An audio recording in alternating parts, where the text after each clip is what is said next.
الحمد لله رب العالمين والصلاة والسلام على رسوله الكريم أما بعد. قال الله تعالى في القرآن المجيد: أعوذ بالله من الشيطان الرجيم، بسم الله الرحمن الرحيم.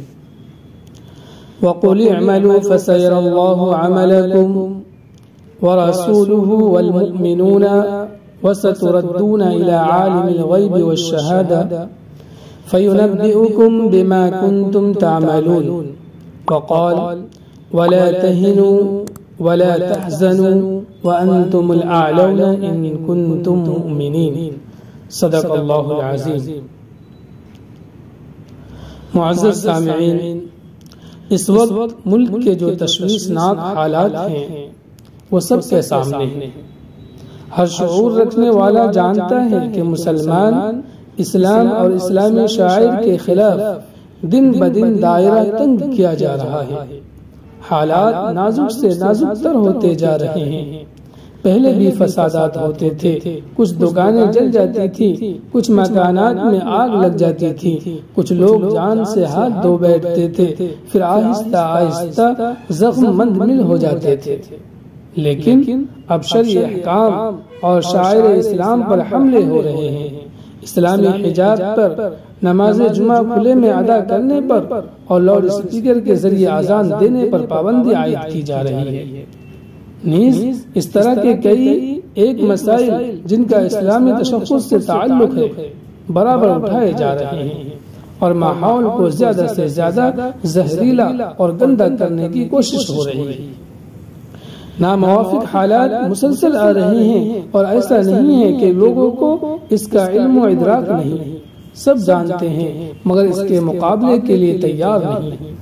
جو لوگ دانشور کہلاتے ہیں یا اپنے کو فکر مند سمجھتے ہیں وہ سوائے قائدین کو کوسنے اور سوشل میڈیا پر زبانی جمع خرچ کے کچھ نہیں کر رہے ہیں. عام مسلمانوں کو اس موقع پر کیا کرنا چاہیے؟ یہ بات کسی کی طرف سے سامنے نہیں آ رہی ہے. آج میں یہی بات عرض کرنا چاہتا ہوں کہ ان حالات میں ہماری کیا ذمہ داری بنتی ہے اور ہم سب کو کیا کرنا چاہیے. میرے خیال میں 3 کام ہیں جو اس وقت ہمارے کرنے کے ہیں. میں سب سے پہلے اپنے آپ سے مخاطب ہوں، پھر اپنے اہل خانہ و متعلقین سے، پھر اہل محلہ اور اہل شہر سے اور پورے ملک کے لوگوں سے جہاں تک یہ آواز پہنچ سکتی ہے. پہلا کلام، سب سے پہلے چیز اپنے ایمان کو مضبوط کرے اور اعمال و اخلاق کو درست کرے. اللہ جل شانہ ارشاد فرماتے ہیں: وَلَا تَهِنُوا وَلَا تَحْزَنُوا وَأَنْتُمُ الْأَعْلَوْنَ إِن كُنتُم مُؤْمِنِينَ. تم کمزور مت پڑو اور رنجیدہ مت ہو، تم ہی سربلند رہو گے بشرطے کہ تم ایمان والے ہو. یعنی ایمان تمہارے اندر مضبوط ہو اور ایمان کے تقاضوں پر عمل کرتے ہو تو یقینی طور پر تمہیں کامیابی اور سربلندی ملے گی. اور یاد رکھیں یہ اللہ کا جو اعلان ہے وہ ہمیشہ کے لیے ہے. لہذا سب سے پہلا کام تو یہ ہے کہ کمزور نہ پڑے، بزدل نہ بنے، دل کے اندر قوت پیدا کرے. موت ایک مرتبہ آنی ہے اور وہ وقت مقرر پر آنی ہے. یہ ہمارا ایمان اور عقیدہ ہے، اس کا استحضار رکھے. موت کا ایک دن معین ہے. ایمان کی بنیادی چیزوں میں یہ بات شامل ہے کہ جب بندہ پیدا ہوتا ہے تو اللہ تعالیٰ کی طرف سے اپنی عمر متعین کروا کے آتا ہے. فَإِذَا جَاءَ أَجَلُهُمْ لَا يَسْتَأْخِرُونَ سَاعَةً وَلَا يَسْتَقْدِمُونَ. جب مرنے کا متعین وقت آ جاتا ہے تو بندہ نہ ایک لمحہ آگے جا سکتا ہے اور نہ ایک لمحہ پیچھے آ سکتا ہے. قرآن مجید کے مطابق آدمی اگر مضبوط قلعوں کے اندر بھی چھپ کر بیٹھے گا تو موت وہاں پہنچ کر رہے گی. اس لیے موت تو آنی ہے، ہر ایک کو آنی ہے، اپنے وقت پر آنی ہے اور صرف ایک مرتبہ آنی ہے. لہذا موت کے خلاف خوف سے آدمی کا ہر وقت ڈرتے رہنا اور اپنے دل کو کمزور کرنا یہ ایمانی قوت کے بالکل خلاف ہے. صحابہ کرام رضی اللہ عنہم کا حال تو یہ تھا کہ ان کو میدان جنگ میں برچھی لگتی تو وہ کہتے خدا کی قسم میں تو کامیاب ہو گیا.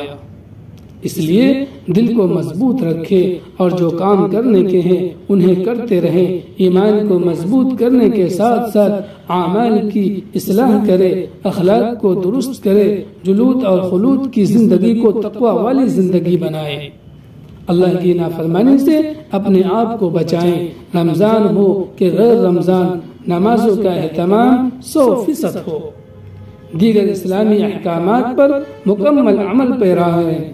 اسی طرح جو ہماری اخلاقی کمزوریاں اور خرابیاں ہیں ان سے خود بھی رکے اور توبہ کرے، ساتھ ہی ساتھ اپنے گھر والوں کو، بچوں کو، عورتوں کو، جوانوں کو ان سے روکے، ماحول سے خرابیوں کو مٹانے کی کوشش کرے، اس لیے کہ اللہ کی مدد تقوی اور صبر کے ساتھ مشروط ہے۔ وَمَن يَتَّقِ وَيَصْبِرْ فَإِنَّ اللَّهَ لَا يُضِيعُ أَجْرَ الْمُحْسِنِينَ، جو آدمی تقوی اختیار کرتا ہے، اللہ سے ڈرتا ہے اور دین پر جم جاتا ہے، اللہ تعالی اس کی مدد فرماتے ہیں اور اس کے اجر کو ضائع نہیں فرماتے۔ صحابہ کرام رضی اللہ عنہم کی اسی تقوی اور صبر پر مدد ہوئی ہے، لہٰذا ہم بھی اپنے ایمان کو بنائیں، اعمال کو درست کریں اور اخلاق کو سنوارنے کی فکر کریں۔ دوسری چیز یہ ہے کہ اپنے عمل کے ذریعے اسلام کا سچا پیغام لوگوں تک پہنچائیں، اس لیے کہ ایک تصویر تو اسلام اور مسلمانوں کی وہ ہے جو دوسروں کی طرف سے دنیا والوں کے ذہن میں بیٹھائی جا رہی ہے کہ یہ متشدد ہیں، دہشت گرد ہیں، بد اخلاق ہیں، قاتل ہیں، خونی ہیں وغیرہ، اور ایک اسلام اور مسلمانوں کی حقیقی تصویر ہے جو ہمیں اسلام نے سکھائی ہے، جو اللہ اور اس کے رسول صلی اللہ علیہ وسلم نے بتائی ہے، جس پر صحابہ کرام رضی اللہ عنہم قائم تھے، یعنی ہم امن پسند ہیں، غریبوں، مسکینوں اور پڑوسیوں کے مددگار ہیں، انسانیت کی بنیاد پر ایک دوسرے کی خیر گیری اور ہمدردی کرنے والے ہیں۔ ہماری ذمہ داری ہے کہ اپنے عمل سے اس کو ثابت کرے اور یہ بھی ذہن میں رکھے دوسروں کی غلط تشہیر، فرضی فلموں اور پروپیگنڈوں کے ذریعے مسلمانوں کے تشدد پسند، دہشت گرد اور خونخوار ہونے کا جو تصور بیٹھایا جا رہا ہے، صرف تقریروں سے یہ ختم نہیں ہوگا بلکہ عمل کے ذریعے اس کا ازالہ کرنا ہوگا۔ آپ دیکھ لیجئے لاک ڈاؤن کے زمانے میں جو پریشانی آئی ہے، زندگی کے لانے پڑے ہیں، کھانے پینے کی چیزوں کا قحط ہوا ہے، اس موقع پر جن مسلمانوں نے اپنے اسلامی، اخلاقی اور انسانیت نوازی کا مظاہرہ کیا ہے، اس کا اثر برادران وطن پر پڑا، اور جو مسلمانوں سے نفرت کرنے والے لوگ تھے ان کے اندر بھی احساس پیدا ہوا اور انہیں بھی یہ کہنے پر مجبور ہونا پڑا کہ ہم مسلمانوں کے بارے میں غلط رائے رکھتے تھے۔ ایسا کیوں ہوا؟ اس لیے کہ اس وقت اسلامی اخلاق کا مظاہرہ کیا گیا، اسلام کا عملی تعارف پیش کیا گیا اور نبوی تعلیمات کا نمونہ دکھایا گیا۔ اگر ہماری زندگی میں یہ کام ہمیشہ زندہ رہے اور ہم نفرت کا جواب نفرت سے دینے کے بجائے محبت سے دینے لگ جائیں تو انشاءاللہ اس کا ضرور اثر ہوگا اور اچھے نتائج سامنے آئیں گے۔ ان کا جو فرض ہے وہ اہل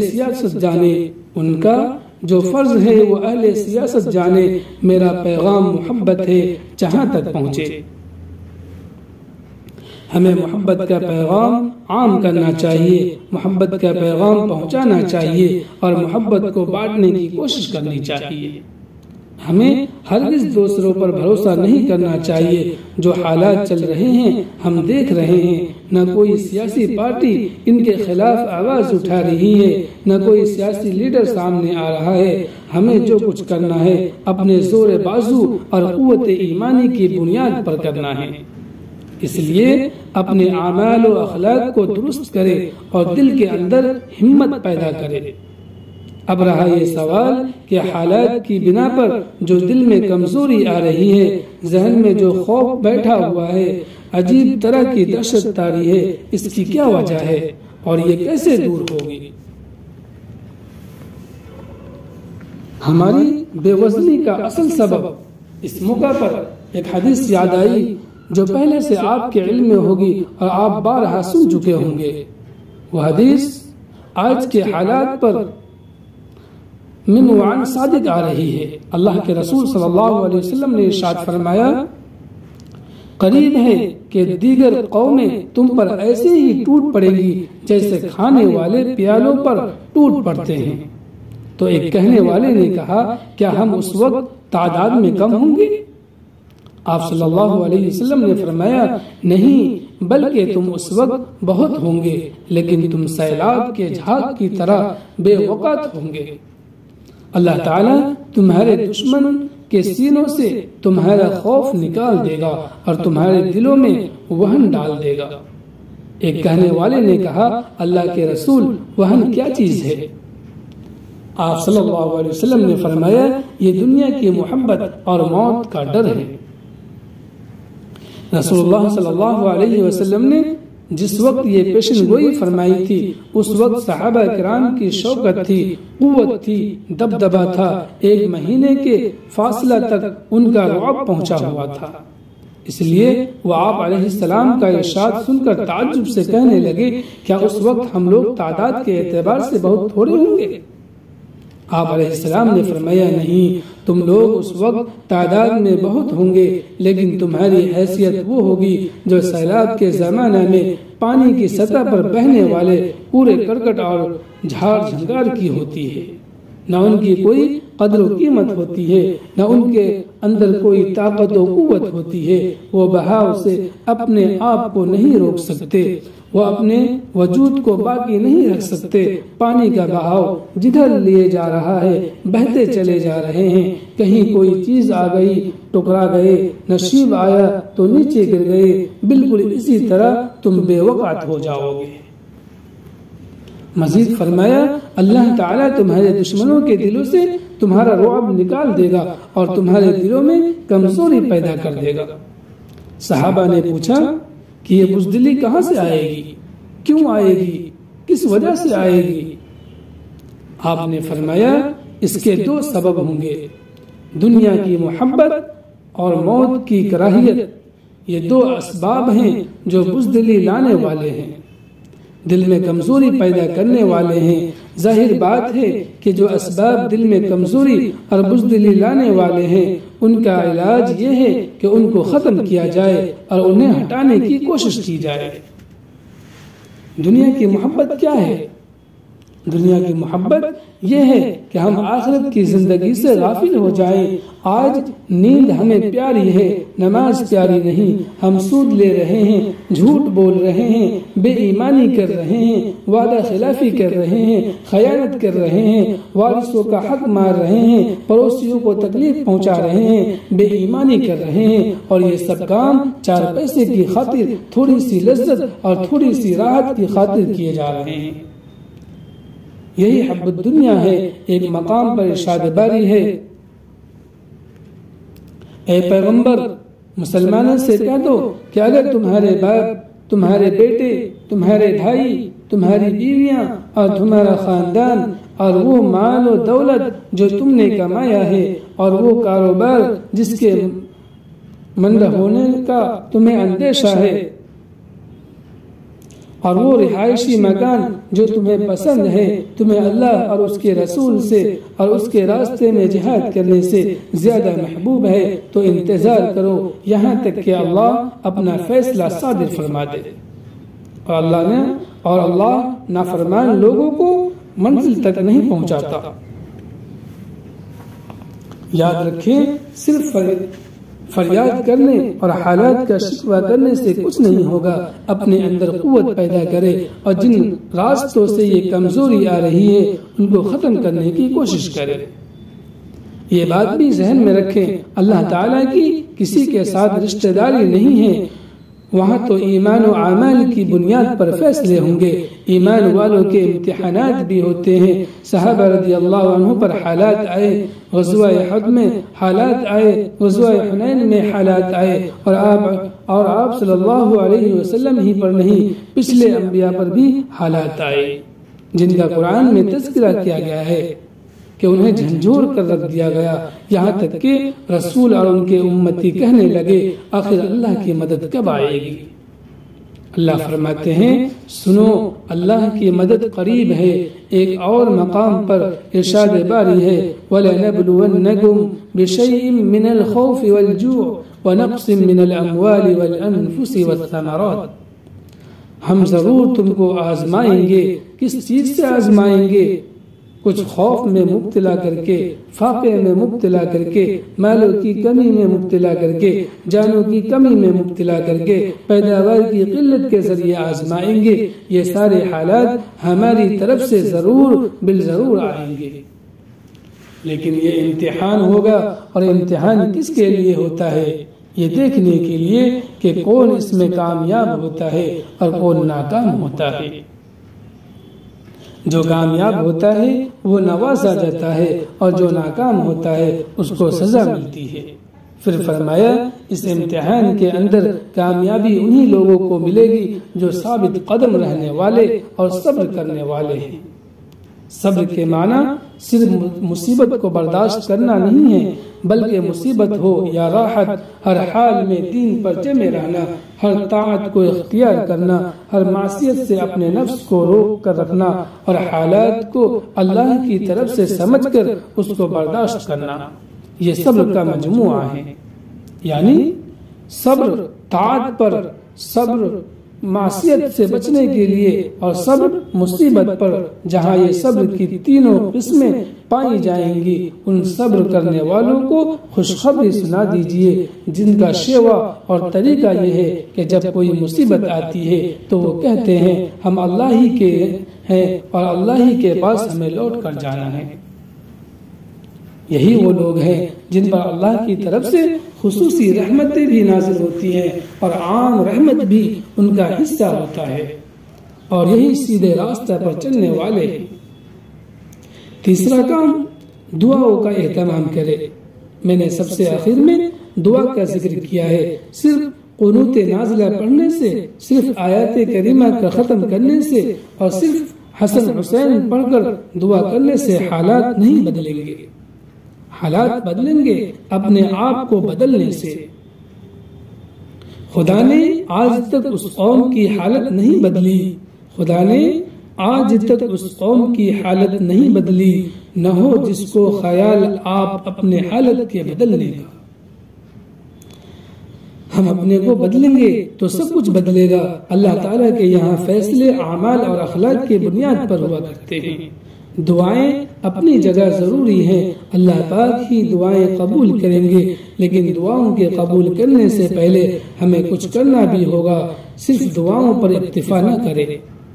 رمضان المبارک کا مہینہ ہے، اس میں دعائیں مانگے، اور خاص طور سے آخر شب میں اٹھ کر جب اللہ کی طرف سے یہ اعلان ہوتا ہے کوئی مغفرت کا طلبگار جس کی میں مغفرت کروں، ہے کوئی روزی کا طلبگار جس کو میں روزی دوں، ہے کوئی مبتلا مصیبت جس کو میں عافیت عطا کروں، ایک ایک ضرورت کو لے کر اعلان ہوتا ہے، اور یہ بھی اعلان ہوتا ہے اے خیر کے طلبگار آگے بڑھ، اے بدی کے طلبگار پیچھے ہٹ۔ اللہ کی طرف سے یہ آوازیں آتی ہیں، ہم اگرچہ اپنے کانوں سے نہیں سنتے، لیکن اللہ کے رسول نے ان ساری آوازوں سے ہمیں متعارف کرایا ہے۔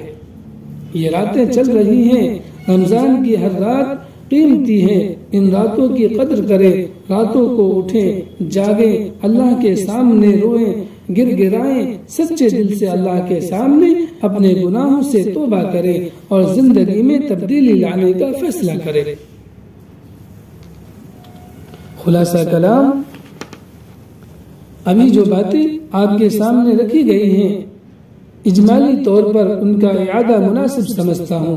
پہلے نمبر پر اپنا ایمان مضبوط کرے، اپنے اعمال و اخلاق کو درست کرے، گناہوں سے توبہ کرے، اور نئے سرے سے زندگی کا آغاز کرے۔ دوسرے نمبر پر برادران وطن اور پڑوسیوں کے سامنے اپنے اسلامی اخلاق و کردار کی وہ تصویر پیش کرے جو مسلمانوں کی حقیقی تصویر ہے، جو اسلام کی حقیقی تعلیم ہے، تاکہ ان کے ذہن کو گندگی سے بھرنے جو کوشش کی جا رہی ہے اس کا عملی طور ہو۔ تیسرے نمبر پر دعا کے ساتھ ساتھ اپنے دل کو مضبوط رکھے، خوف و دہشت دل سے نکالے، موت کا خوف ختم کرے۔ یاد رکھے موت اپنے وقت پر آئے گی، وہ ایک مرتبہ آئے گی، کوئی موت کو روک نہیں سکتا، لیکن موت کے ڈر سے ہم گھر کے اندر بیٹھے تاکتے رہیں، یہ طریقہ درست نہیں ہے۔ حق خود حفاظتی شریعت اور قانون نے ہم کو دیا ہے۔ خدا نہ خواستہ حالات ایسے آ جائیں، ہماری جان اور مال پر حملہ ہو جائے تو اپنا بھرپور دفاع کرنے کی کوشش کرے۔ آخر میں پھر کہوں گا کہ موت آئے تو عزت کے ساتھ آئے، لیکن دلوں میں بزدلی اور کمزوری بیٹھا کر اپنے کو دوسروں کے سپرد کر دینا یہ ایمان والے کی شان نہیں ہے۔ اللہ تعالی ہم کو صحیح سمجھ عطا فرمائے اور صحیح عمل کرنے کی توفیق عطا فرمائے۔ آمین۔ وآخر دعوانا ان الحمد للہ رب العالمین۔